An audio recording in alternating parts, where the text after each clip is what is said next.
Hey guys, Michael from Copper vs Glass, and today we're going to be taking a look at the Blue Spark microphone, and this is one of the best condensing microphones available in terms of cost and also the amount of value that it offers based on all the functions that it can do. Looking in the box, the first one we're going to have is a blue microphone sticker. You're then going to be granted with the quick start guide. Now, this is one of the nicest quick start guides I've ever had the pleasure of looking at. It's got all the information here that you need, and I would recommend actually reading some of it, as you do need to just get to grips with a couple of things on these microphones compared to a standard USB mic. In terms of the microphone setup, the first thing that you're going to be granted with is the shock mount.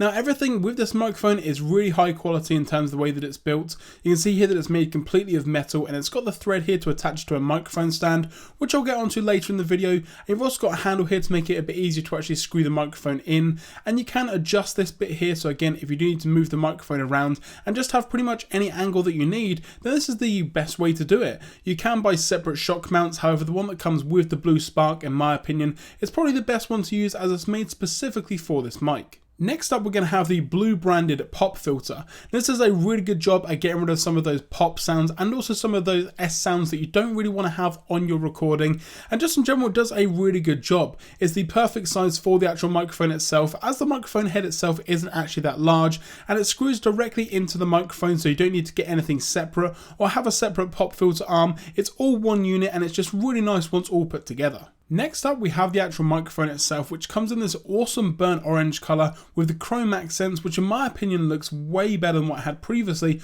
with the Blue Yeti that you can see in the background with its standard grey and chrome look. This microphone looks like one of the best out there, and just in general it looks kind of retro with the actual microphone on top here and the color and just in general the shape, and it looks awesome, and I think it's going to fit in really nice with my setup. Now, unfortunately, I'm not huge on microphones in terms of the terminology, so things like transducer, frequency response, output impedance and things, I'm not really that clued up on, so I'm going to put a link in the description down below to get more details for you guys. So if you guys want some more information on this microphone, it's going to be in the description just down below near that like button. But one thing I do know is once you've got the shock mount fitted and the pop filter, this is one awesome looking microphone.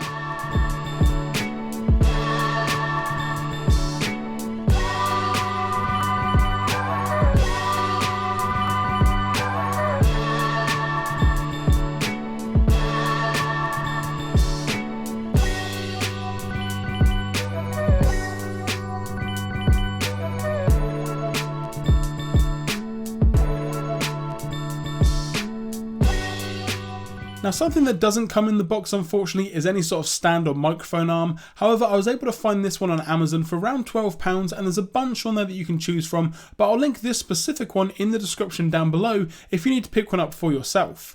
Now, unlike the Blue Yeti microphone, this isn't just plug and play just by using USB. It actually uses an XLR connection, for which you're going to need a preamp. Now, the one that I'm going to be using is the Focusrite Scarlett 2i2 audio interface for Mac and PC. I'm going to be doing a separate video on this, which I'll have linked in the description down below, and I'll also have some other information down there on where you can pick one up for yourself. Now, you are also going to need an XLR cable to actually connect the microphone to the preamp, so what I'm going to do is just really quickly tidy up some of these cables and things and just have it looking a bit nicer. So this is the finished setup that I've gone with the microphone stand and also the preamp all set up and ready to go for future video production. So as you can see, I've got the microphone suspended above my desk here with the preamp just down here on my desk. The XLR cable actually goes down the microphone arm for some nice cable management down the back here, and then up into the front of the preamp. The USB cable then comes out the back of the preamp, down, and then into my Mac on my desk here. Now, I think I've done a pretty good job considering that there is a lot of cables, and the XLR cable is quite long, but just in general, I think it does look rather neat, and I can actually move the preamp around to access the back if I need to.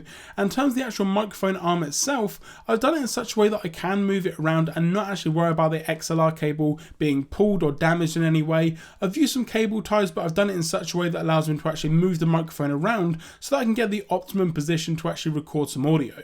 Now, I'm not going to be doing a specific audio test with the Blue Spark, but what I'm going to be doing is using it moving forward, and I've actually used it for this entire video as well. So leave a comment down below if you enjoyed the actual upgrade on the audio quality in this video compared to some of my previous videos.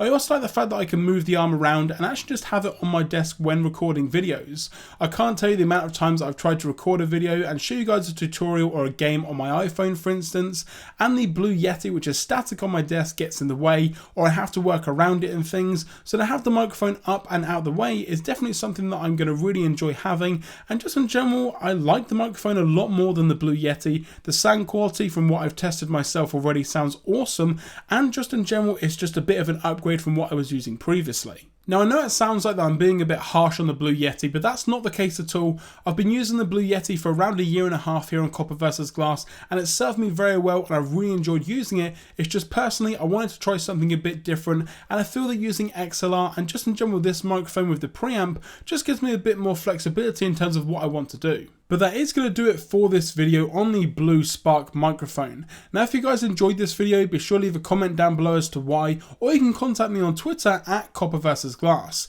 If you really enjoyed this video and want to help me out, then be sure to hit that like button, and for more great content from Copper vs Glass, don't forget to subscribe.